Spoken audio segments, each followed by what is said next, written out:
Welcome to Cars Yeah, show number 328. Tell a story. Always tell a story. Everything you do is nothing but a story. This is Cars Yeah, where you'll enjoy interviews with inspiring automotive enthusiasts. Mark Green is here to provide you with a fuel injection of automotive inspiration. So get in, sit down, buckle up, and get ready for a wild ride here on Cars Yeah.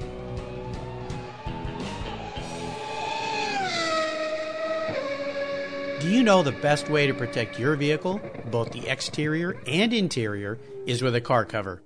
I've been using Covercraft car covers since 1975. It's a fast, easy, and inexpensive way to keep your vehicle looking new. 2015 marks Covercraft's 50th anniversary. They've manufactured premium quality exterior and interior covers here in the United States with a reputation for durability and design.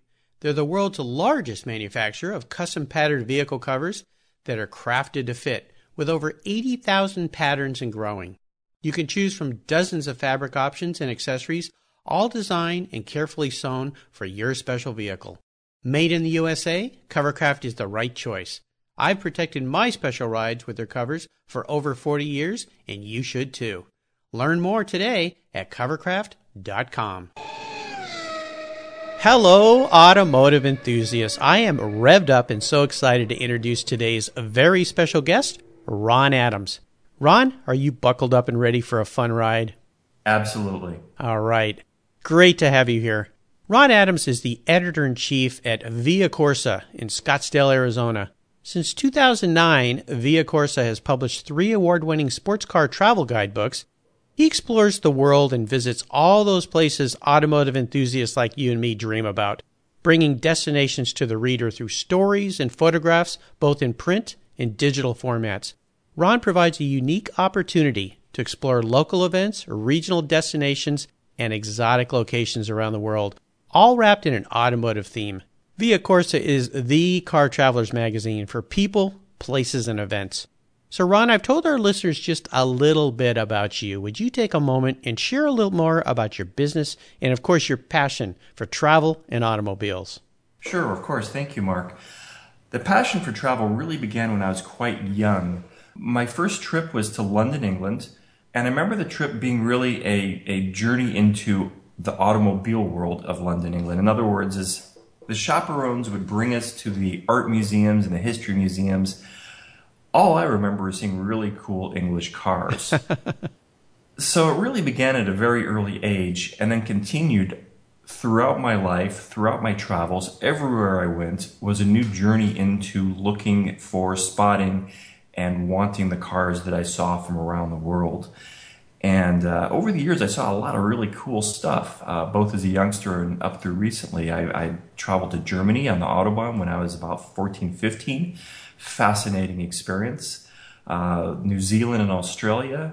Also saw stuff you'd never see here.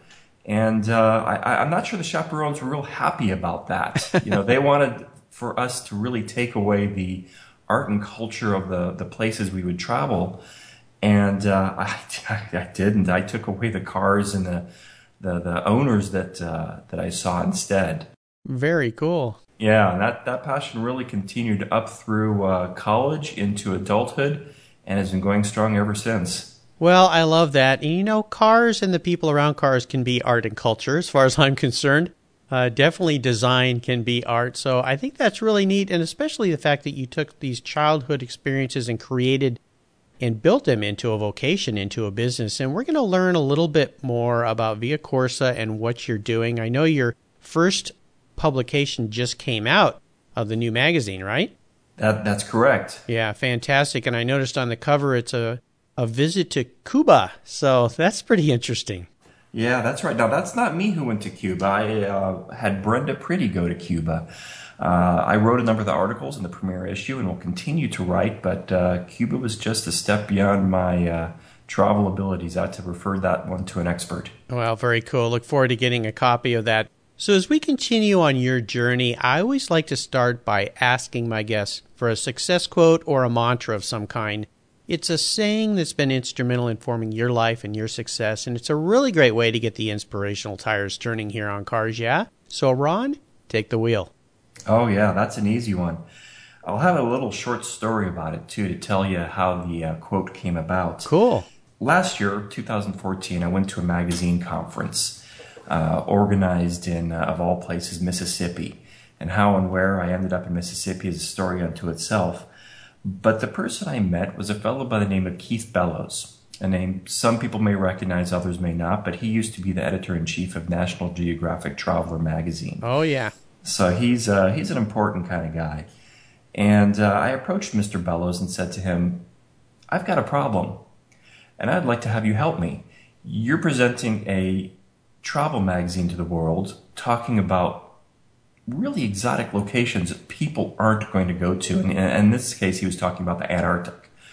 I don't know about you, but I'm never going to go there. I'd like to, but it's just one of those places I don't think I'm ever going to make. I said, how do you connect with the reader when you talk about places knowing very well that virtually no one's ever going to go there? And his advice is real simple. Tell a story. Always tell a story. Everything you do is nothing but a story. To which I asked him, so does that mean you hire travel writers? No. I don't hire travel writers. I hate travel writers, he said. I want storytellers. So his words of advice is words of advice that I'm moving forward with, and that's to always tell a story. You know, I love that. That's a lot of what we're doing here on Cars Yeah, is I'm having guests like you come on board and tell me stories about your life. Tell me about how you've created a life around your passion for cars. So I think he offered you some great advice. People love stories. And lots of times these writers, if you will, that are not really storytellers, but they're doing something different, leave you wanting more, I think. So I'm hoping as I get a hold of your first publication and our readers all, I encourage them to get a copy as well. We all can go along with your writers and enjoy the story along with the ride. I think that's fantastic. How have you incorporated that philosophy into what you've done up to this point? I know you guys tell stories with your publications. Is that what you've always done? Well, no, that's more of a recent thing. When you look back at what we've done in the past, we've done guidebooks. And guidebooks, by virtue of being guidebooks, are relatively dry, information-only publications. I was never really very comfortable with that. And when you look to the guidebooks, you see I try to introduce tiny sidebar stories for that very reason. I've always liked that storytelling approach. But again, guidebooks being guidebooks, you don't have that storytelling chance. It's information and content only. It's not really anything that involves the reader or moves the reader or drives the reader in any sort of emotional way. So in doing the guidebooks, I threw out these little tidbits here and there, and they're sporadic. And I was really frustrated by that. I was never really happy I couldn't elaborate on these stories. That's something that really drove the magazine, is to move away from this content-only format and move into this storytelling realm. And it was really only, the deal was sealed when I heard from Mr. Bellows, where he just simply said, tell a story. Forget the travel writers, do the storytellers. And it's okay, that's it. I'm on the right path. He reinforced that. And, here's where we're at now. I think you are on a right path. I've had many editor-in-chiefs of automotive-specific publications here on Cars Yeah, and I'm hearing that theme over and over again. And I like that a lot of car magazines are moving to that approach, that their writers are telling stories, the experience they have of getting in that vehicle and driving, not just stating the dry facts, this much horsepower, this fast, 0 to 60, but they're telling about their experience in the vehicle. So I think you're on a very good path there. Would you share a story with us that instigated your passion for cars? I'd love to hear about that pivotal moment as you remember it in your life when you really knew you were a car guy. Well, as I said, back when I was a youngster, I'd go on these trips around the world. But the cars that really were interesting for me were really anything and everything. In fact, in Australia, I remember really being fascinated with Mercedes Unimogs, if you know what those are. Oh, yeah, those big military beasts. Trucks things. So growing up in Colorado, I was kind of a 4x4 kind of guy. And, my dream car was a Land Rover, and I owned a Chevy Blazer, and I was on the path to mud bogging or something. I don't know where I would have gone if this hadn't happened. And this is the story of what turned me onto sports cars. I was in college in upstate New York in Rochester, and I got a phone call from my sister, of all people, and she said, Ron, I just bought a Ferrari. Oh, wow. You're crazy. What are you doing? Oh, yeah, we have a little bit of money, and we bought a Ferrari. And I said, that's the stupidest thing I've ever heard. You should buy stocks or bonds. Let's do some high-yield bonds, But a Ferrari? And she said, oh, yeah, well, it's a car. It's cool. So I hated the idea. I thought that was the stupidest thing she'd ever done. And over that Christmas break, flew back to Colorado to visit my sister.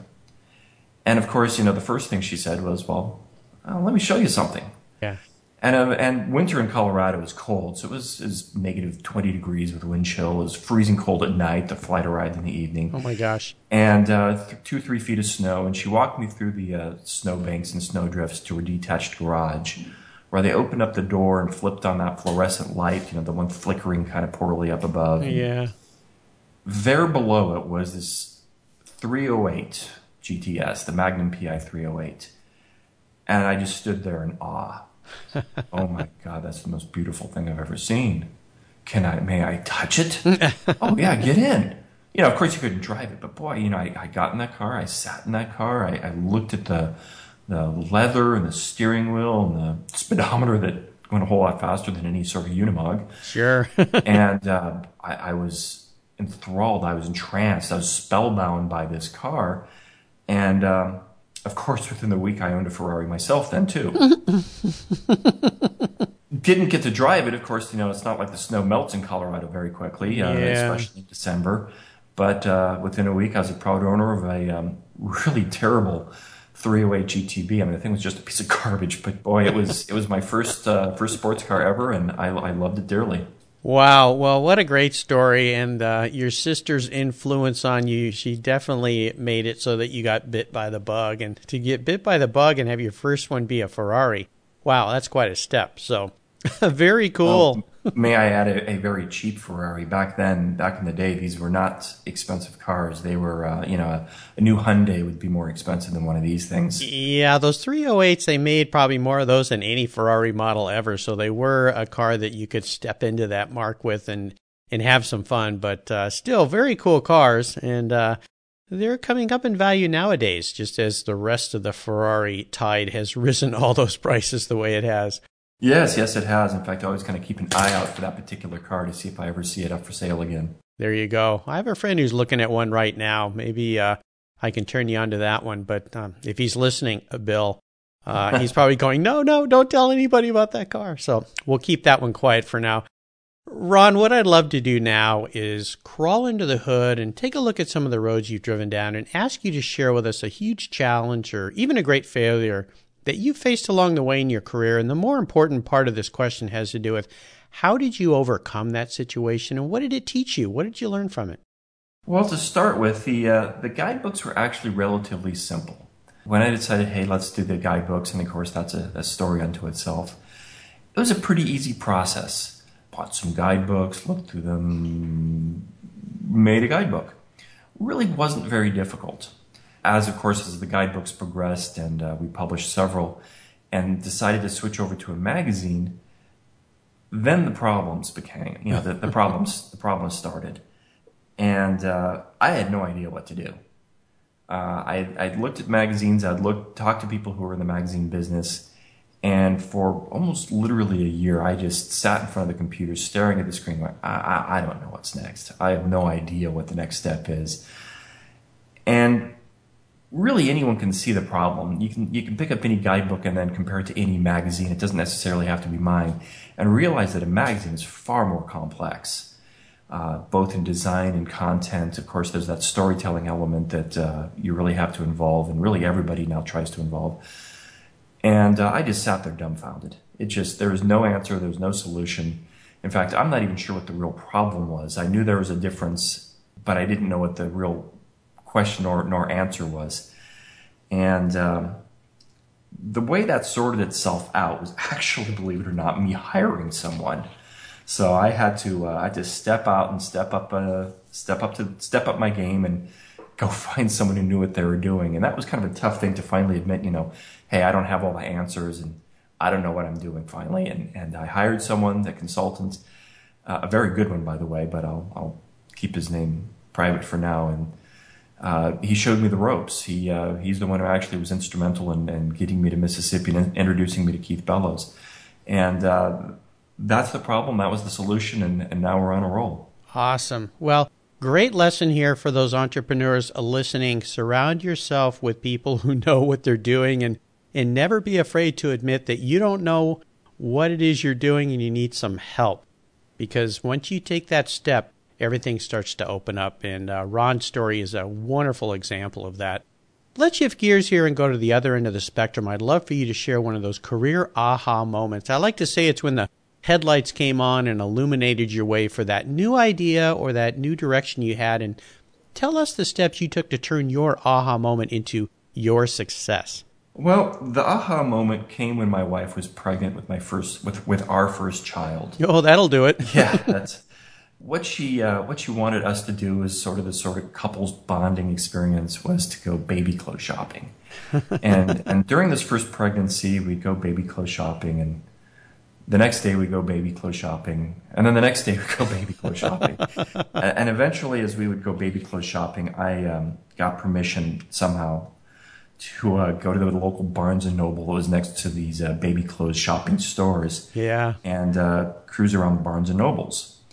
Or in this case, just the one Barnes & Noble happened to be surrounded by baby clothes stores. Chance coincidence, I suppose. I think they designed it that way so the dads have a place to go. Right, exactly. So as I would wander around this Barnes & Nobles, and I'd read the magazines and read the books, salespeople or the helpers would come up and ask you, "May I help you, sir?" No, I'm good. And this would go on for days and weeks. And finally, some poor kid came up to me and said, "May I help you, sir?" I'm sure at this point he knew exactly my answer because he asked me that dozens of times before. And I said, yeah, sure. You know what? You can help me. He was bored. I was bored. And so I just started making stuff up. Well, do you have any car museum books? Well, he took me seriously. Of course. Oh, well, I don't know. Let's go see. So I went to his computer. Tip. No, sir. We don't have any car museum books.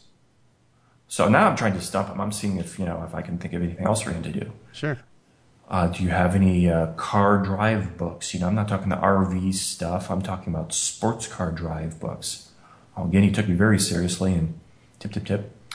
No, sir, we don't have any of those either. Well, all right. How about, this went on and on.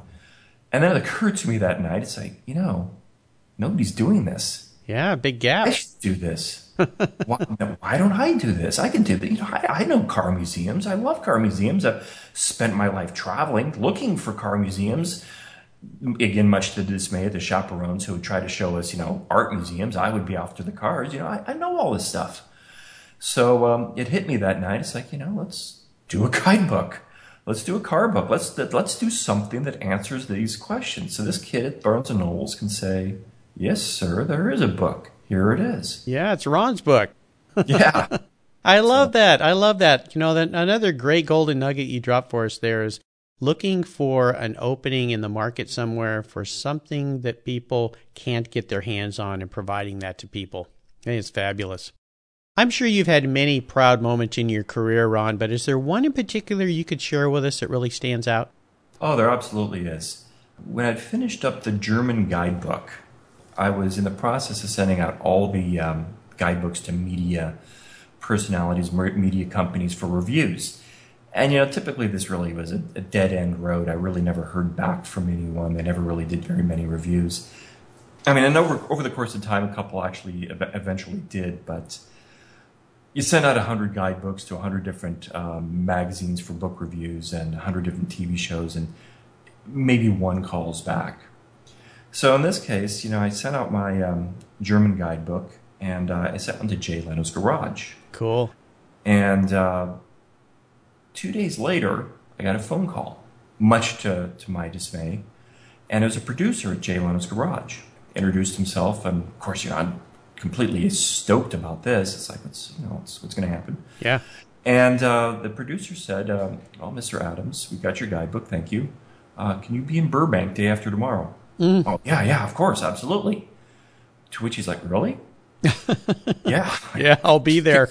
I'll be there. It's Jay Leno, for goodness sake. Yeah, so he said that he would like to have me appear on Jay Leno's Garage. Wow. And immediately hung up the phone, screamed to the wife, pack up the kids, we're going to Disneyland. Yeah. And what? Huh? What happened? What's going on? I said, hey, I got a call from NBC. It's a producer there at Jay Leno's Garage. We're going to California, and we've got to be there in 48 hours, and we've got a spot on Jay Leno's Garage, and we've got to start packing. Yeah. And there you go. I mean, we packed it all up. We dropped the kids off at Disneyland, and I went up to Burbank and appeared on Jay Leno's Garage, and he did about a 10-minute interview about the Car Lover's Guide to Germany. Very cool. I love it. Well, I love what he's doing with his YouTube show. I really enjoy watching his experiences with all different people. I've had many of my guests who've appeared on Jay Leno's Garage, and now I can say I've got another one. So now if I could just get Jay on Cars, yeah, that's my next goal. So one of these days I'll get him here. How about having a little fun here? What was your first really special car? And if you could share a memory with that vehicle. You mentioned that GTB that you purchased. Maybe that's the one, but what was that first really special car? Well, the first sports car was that Ferrari. That Ferrari was purchased in the dead of winter, and it was torture. I had to go back to college. I had to go back to Rochester in New York to finish up my degree. And, my brother-in-law would teasingly call up and say, hey, the Ferrari's still here. We haven't taken it out, but send me pictures. And dang, I've got this car back in Colorado. I've never even driven it. I've owned it now for 4 months. Spring break comes up. I'm on the first flight back to Denver, and got in the car, turned it on, revved it, had all those Ferrari sounds and smells, and went off into the sunset driving the car, only to have the horn short out on me. Oh no! So the horns beeping and honking, and these air horns. It's the horns I don't use, so it's not beeping. It's blaring. Oh, they're loud. And oh my God, I'm so embarrassed. So I tried to drive this car. I love the car, but boy, this thing was just so bad. It didn't run right because of the emissions and the air pumps and stuff, and the horn going off. And it was sort of this love-hate relationship with this car. Yeah. And I remember the first week I drove it, I probably only drove it like 2 days, and the rest was spent in service. Of course. But that was the first special car, and that stayed around a while. But once the market went up in price back, and this is going back a long time now. This is back in the 80s. Yeah. The car was eventually sold off and replaced with others. But that first week was the sort of beginning of a love-hate relationship with Italian engineering. Oh yeah. I remember putting some of those Italian air horns in my Carmen Ghia when I was in high school, and I must have wired something wrong, and they did the same thing. I was driving to school one morning, and the horns just went off and wouldn't stop, and eventually that little air canister ran out, and they kind of So I understand. Yeah, very embarrassing when you pull into the high school parking lot and everybody's going, what the heck happened to your car? Yeah, That doesn't sound like a German car. Is there a vehicle that you've sold, that you've let go, that you really wish you could have back in your garage? Oh, absolutely. After college, I moved to Germany and moved to Munich. And living in Munich, I went out and bought something called a Yaris Wagon. And a Yaris Wagon is something owned by a BMW employee for 1 year and then sold back off in the marketplace as a used car. And as soon as I landed in Germany, I was immediately shopping for cars. And I thought nothing would be more appropriate, seeing as how I'm in Munich, Germany, than to buy a BMW Yaris Wagon. And I bought a BMW E30 M3. Ooh. Oh my God, I love that car. Oh my gosh, yeah. And it's a BMW M3 in Germany too. So, Even better. So even better. And I just love that. That was on the Autobahn. I remember hitting 250 kilometers an hour. Yeah. The first time, no air horns going off on that thing, baby. No, it's German. Like it worked. And I spent the next year or two in that car, just absolutely loving it, driving on the Autobahn, driving on the secondary roads. Boy, I miss that car. I regret selling that. You know, those are awesome cars. I have several friends with those cars. My friend Bill, my friend Douglas have those cars. They're just spectacular. I've been a big fan of BMW for a long time. But that car, I remember when it came out and seeing that car driving around the 80s and just going, whoa, what have they done to that BMW? That is so cool. At that time, I couldn't afford one, so I was just lusting after them just like a 911. But very fortunate, especially to have it in Europe. Oh, my gosh. And be able to drive it the way they should be driven. That's fantastic. Now, is there a current project you're working on right now that really has you excited and fired up? I know the publication is new, so that's got to be the thing, but maybe there's something in one of the new issues coming up that really has you excited. Well, yeah, it's always the next issue is the next project, and that's what excites me. But part of the fun of doing this is the fact that I can do a lot of the travels myself. And yes, I hire consultants. Yes, I hire contributors and editors. And I have a lot of people cover the stories that I can't do, either because of time constraints or because they simply know the place better, like Cuba for Brenda Pretty. But one of the things that is really cool is we, and I say we as in my wife and I, just got to do something called the Ferrari Corsa Pilota.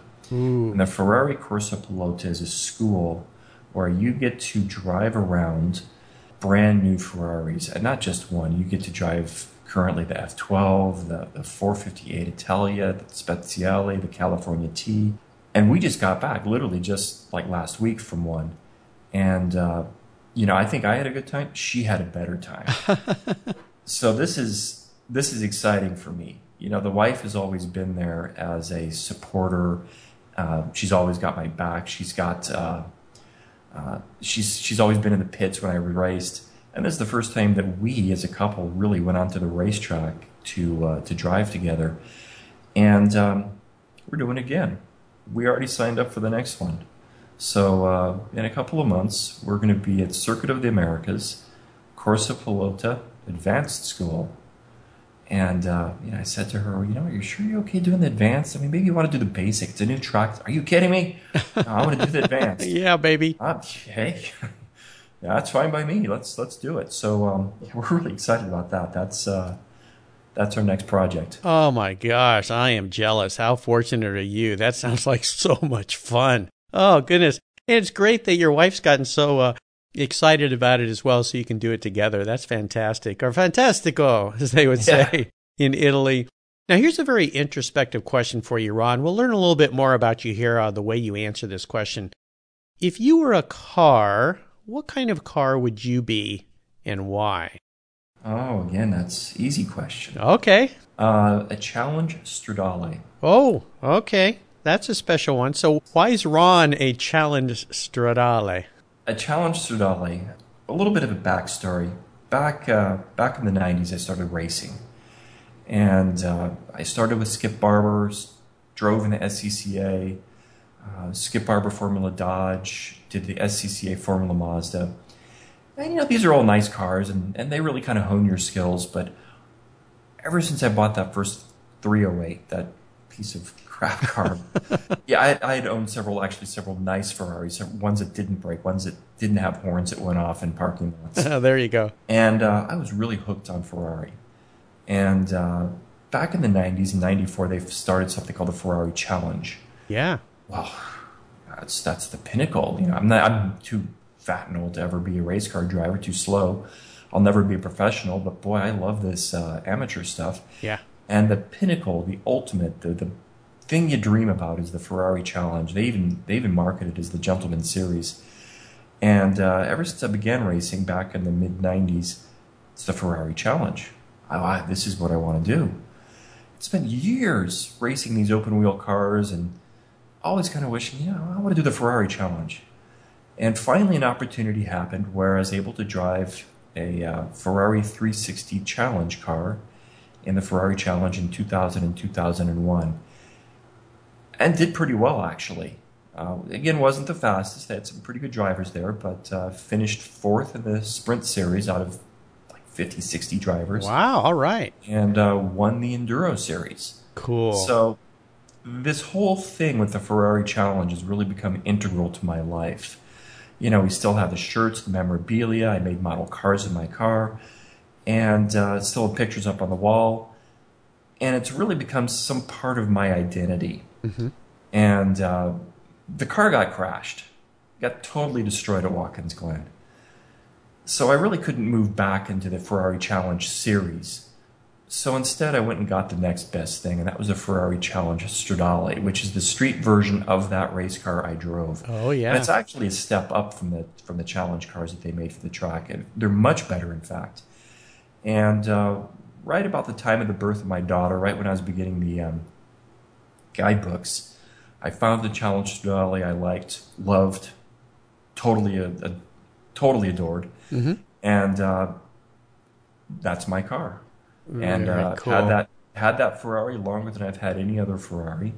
Had that car longer than I've had any other car. It's going on 10 years now, which is a long time for me to own a car. Yeah. And so that's my car. That's who I'd be. You know, that's why I love this question, because it does bring out a lot more of your personality, and in this case, a great story behind your passion for Ferrari and the fact that you got to race in the Challenge Series. Oh my gosh, what a fortunate guy. So very, very cool.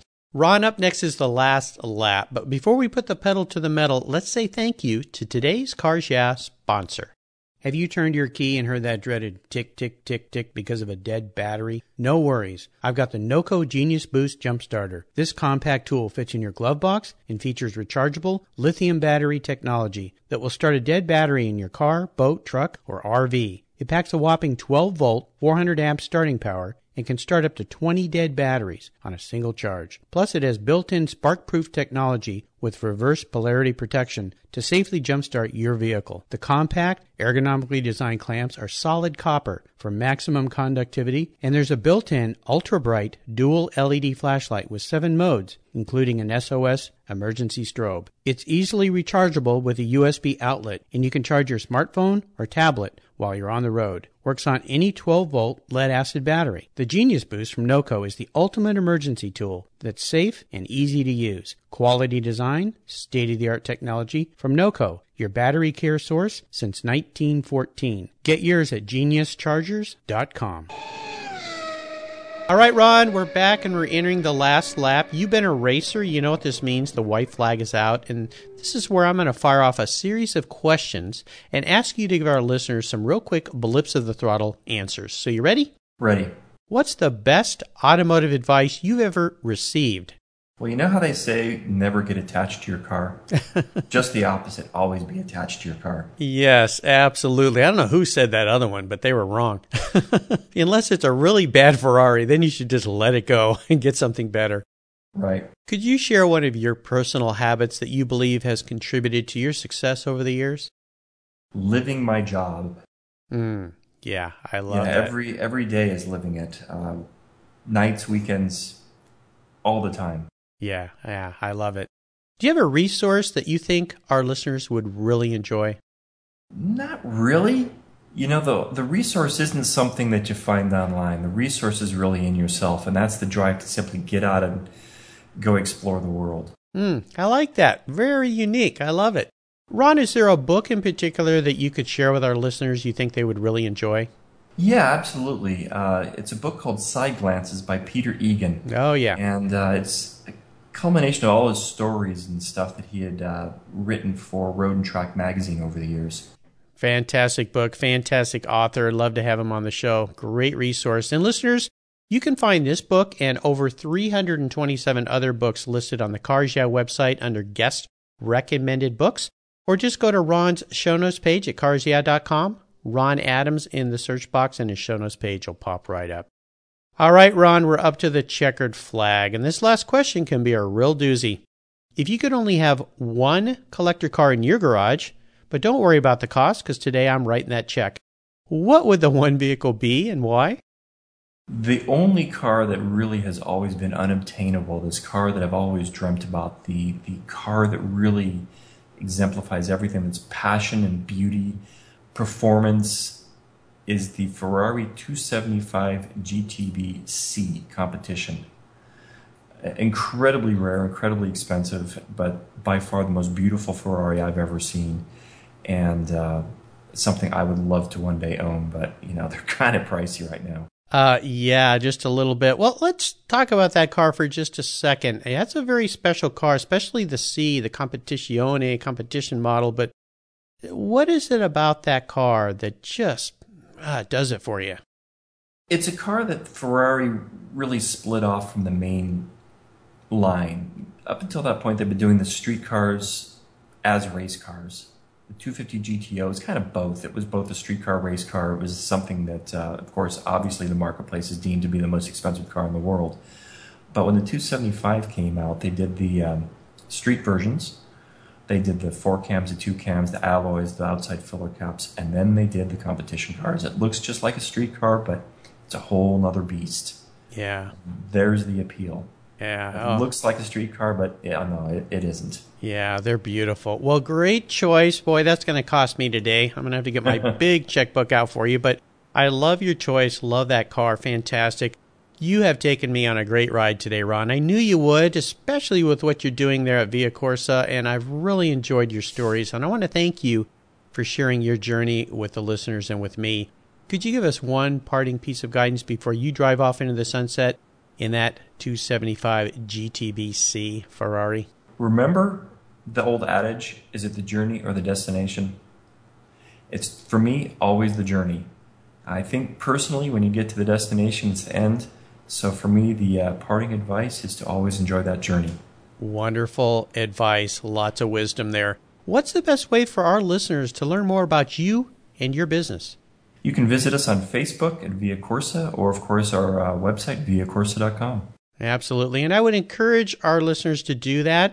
Subscribe to this new magazine. It's absolutely fantastic. I love it. I love the concept of it. Of course, I'm a car guy, so I love everything about it. But I wish you the best of luck and look forward to receiving my issues. Listeners, you can find links again to everything we talked about today here at carsyeah.com. Just put Ron in the search box. His show notes page will pop up with links to everything. Ron, thanks for being so generous today with your time and your expertise and for sharing your experiences with our listeners. Until we talk again, I'll see you down the road. Thank you very much, Mark. Thank you for the opportunity. It's been my pleasure. Thank you so much for joining us on today's ride here at Cars Yeah. Drive on over to carsyeah.com to find show notes and inspiring automotive fun.